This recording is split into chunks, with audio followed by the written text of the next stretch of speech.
bukan Islam, dia ingat kita orang Islam menyembah Kaabah. Dia ingat kita sembah Kaabah. Macam mana dia dapat cerita tu? Sebab dia tengok kita solat, kita sujud, betul? Dan dia tengok TV. Bulan Ramadan, orang Islam akan tawaf Kaabah tu, lepas tu sembah, sujud kan. So dia ingat kita sembah Kaabah.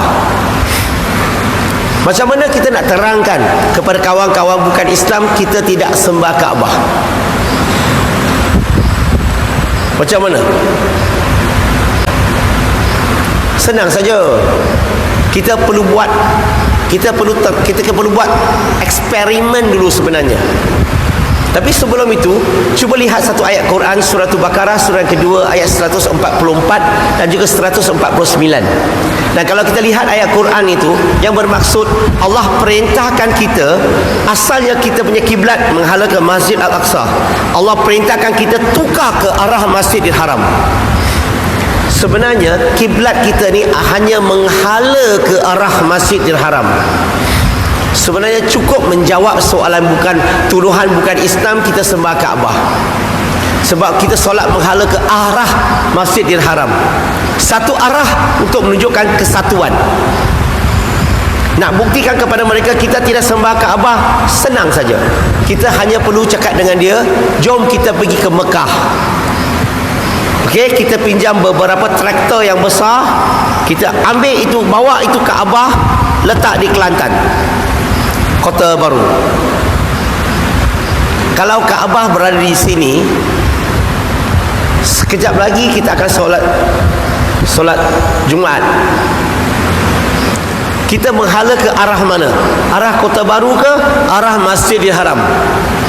Kalau kita pindah Kaabah tu kat sini, kita solat menghala ke arah mana? Sini ke Masjidil Haram? Tetap Masjidil Haram. Ini membuktikan tak ada mengena dengan Kaabah. Kalau orang yang sembah berhala, kamu pindah berhala tu kat sini, dia akan datang sini sembah. You pindah kat sana, dia akan pergi sana sembah. Sebab mereka menyembah berhala itu. Yang kedua, zaman Nabi Muhammad sallallahu alaihi wasallam, seorang sahabat yang sangat terkenal, Bilal bin Rabah, dia selalu panjat naik Kaabah. Pijat naik Kaabah. Apa dia buat? Dia bagi azan, betul? Kalaulah kita sembah Kaabah, berani tak kita nak pijak Kaabah? Cuba teka. Kalau tak faham, kita buat eksperimen. Kita minta kawan-kawan yang menyembah patung berhala, contohnya kawan-kawan Hindu, keluarkanlah patung-patung Siva, Parvati, Ganesha, Murugan dan sebagainya. Orang Cina tolong keluarkan dia punya patung berhala, Tuapek Kong, Kuan Kong, Tuti Kong, Omi Thor dan sebagainya. Okey, kita keluarkan Kaabah. Okey, so apa kita buat? Kita sebagai seorang Islam, kita panjat naik Kaabah tu, kita pijak Kaabah dulu.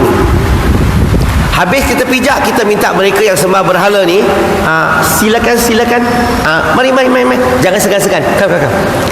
Rasa-rasa mereka berani tak nak pijak berhala dia tu? Mereka tak berani nak pijak. Kenapa tak berani?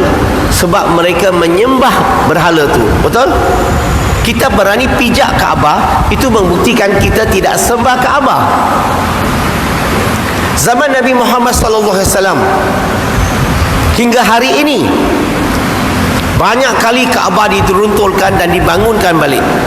Kadang-kadang berminggu-minggu tanpa Kaabah, kadang-kadang berbulan-bulan tanpa Kaabah, sebab Kaabah belum siap dibina. Persoalan saya, dalam jangka masa berminggu-minggu, berbulan-bulan tanpa Kaabah, orang Islam satu dunia solat ke cuti? Jawab elok-elok. Tetap kita solat 5 waktu. Setuju tak? Itu membuktikan tak ada mengena dengan Kaabah.